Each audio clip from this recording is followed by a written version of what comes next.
Have you seen those photos of rescued horses with hooves that look like elf shoes? That's not AI, and it's not Photoshop. It's the direct result of years without a single trim. Let's get into why this happens. How often do you clip your nails? A horse's hoof never stops growing. It's just like a human nail, growing non-stop, 24 hours a day, every day of the year. In hard numbers, the hoof wall grows about 1/4 to half an inch a month, so a horse ends up growing an entirely new hoof, top to bottom, in about a year. That rate isn't fixed either. Foals grow almost twice as fast as adult horses, and growth speeds up with heat and humidity. In a horse living free, that growth gets balanced out on its own by miles of walking and galloping over varied ground, sand, rock, mud. That's what wears the hoof down naturally, at the same pace it grows. But take that horse out of its natural environment and put it in a stall, a small paddock, or soft footing, with no real friction, and the growth keeps going with no wear to offset it. That's where the problem starts. At first, in the early weeks, you barely notice it. The hoof gets a little longer, the wall looks just slightly off from normal. But as the weeks go by, the imbalance starts to stack up. By around 2 months without a trim, the angle of the hoof shifts. The front wall lengthens and starts jutting forward like a lever. And with every step the horse takes, that extra leverage pulls the hoof wall away from the internal structure, creating pure mechanical tension. Applied thousands of times a day, if that tension doesn't let up, it eventually pulls the wall away from the lamina, the internal structure connecting the hoof to the coffin bone, the horse's third phalanx. That's where you get what's known as white line separation, or in more advanced cases, white line disease. And it opens a doorway for opportunistic bacteria and fungi to move in. With white line disease, there's no single culprit. Researchers have identified more than 12 different bacteria and fungi capable of setting up shop in there, and no single one explains every case. They're opportunists, moving in once the hoof is already weakened by a crack or a prior separation. Once they're in, these organisms start literally eating away at the keratin in the wall, and if nothing's done, the infection keeps climbing from the sole up toward the coronet. The standard treatment is resection. The farrier cuts away the affected wall entirely to expose the tissue to air, since these microbes need moisture and darkness to thrive. Managed well, the prognosis is good, but it takes patience since you have to wait for new, healthy wall to grow back in, a process that can take several months. But the complications don't stop there. A hoof that's grown too long starts to split, and the walls develop vertical cracks, some superficial, others reaching all the way into sensitive tissue. Every crack is a potential source of pain, infection, and lameness. And not all cracks are the same. The ones that start at the coronet and run down usually have a traumatic or genetic origin. But the ones that start at the ground surface and travel up, the most common kind in overgrown hooves, come purely and exclusively from that uncontrolled mechanical stress. There's an environmental factor that makes it worse too. The wet-dry cycle. A hoof that goes from soaked to bone-dry takes extra stress on the wall, since it expands and contracts at a different rate than the rest of the structure. Combine that with a hoof that's already overgrown, and you've got the perfect setup for a small crack to turn into a deep one. A balanced hoof spreads weight evenly between heel and toe, with every step. When the hoof grows unchecked, that balance breaks down.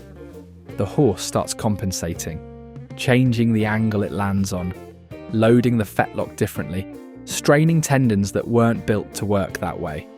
Over time, that compensation travels up to the hocks, the knees, even the back. To understand how serious this can get, take laminitis. It's not a direct automatic consequence of skipping trims, but a neglected hoof can be an added risk factor, especially if there's also excess weight or a diet too high in starch. In laminitis, the lamina connecting the coffin bone to the hoof wall becomes inflamed and starts to fail. If it progresses, the bone can rotate inside the hoof and push down toward the sole. X-rays are what determine how severe each case is. Under 5 degrees of rotation, the outlook is usually good, but past 15 degrees things get a lot more complicated. And here's a surprising fact. In 90% of horses with laminitis, there's an underlying endocrine or metabolic disorder, like equine metabolic syndrome, which is basically the equine version of insulin resistance. This is one of the most painful, most feared conditions in equine medicine. Now, in the extreme cases, the ones you see in rescues, hooves that were never touched for years end up curling upward and to the sides, taking on shapes straight out of a storybook, like elf hoof or slipper foot. At that point, the hoof's natural angle is so distorted, the horse is basically walking on structures that were never meant to bear weight. The gait becomes dragging, painful, and in most of these cases, the entire locomotor system is seriously compromised. The good news is that even in these extreme cases, the hoof can recover, as long as the internal structures aren't too far gone. Since the whole wall row renews itself from the coronet down over the course of a year, getting a horse out of that situation isn't a fast process. You won't see a fully healthy hoof tip to toe until after 12 full months of regular corrective trimming. That's why the rescue transformations you see documented tend to track it month by month. The real change, even though it starts fast, takes time. The hoof doesn't grow at the same rate all year either. In spring and summer, with more moisture and better nutrition, growth speeds up. In winter, it slows down. That's why a horse that needed a trim every 6 weeks in summer might go 7 or 8 in winter, but can go longer isn't the same as doesn't need it. Skipping trims entirely in any season always ends badly. We should also talk about hoof abscesses. When the wall cracks or breaks from unchecked growth, moisture and bacteria get in, and a pocket of infection forms inside the hoof. A vet or farrier can spot it easily with hoof testers. They squeeze different points on the hoof, and the horse yanks its foot back sharply, right where the trouble spot is. The pressure from that trapped pus pressing against sensitive tissue can cause sudden, sharp lameness, the kind where the horse flat out refuses to put weight on the foot. A lot of first-time owners panic, thinking it's a fracture, when really it's just an abscess. The good news is that once it's drained, the relief is almost immediate. Within the first 12 hours, you already see a clear improvement. And a simple abscess usually clears up completely in just a few days. The complicated ones, the ones involving deeper structures, can take weeks. Then there's the angle of the fetlock. With an overgrown hoof, the fetlock joint is forced into constant hyperextension. The flexor tendons, the superficial and deep digital flexors, end up working under tension they weren't built for. Sustained over time, this can lead to tendinitis, premature joint wear, even degenerative changes that can't be undone. That sustained hyperextension can lead to navicular syndrome, one of the most common causes of chronic front limb lameness. It's estimated to account for roughly a third of all cases. The combination of a long toe and a low heel, which is exactly what an untrimmed hoof produces, increases tension on the deep digital flexor tendon, right where it runs past the navicular bone. And that bone has relatively poor blood supply compared to other structures in the body, so it has very little capacity to repair itself.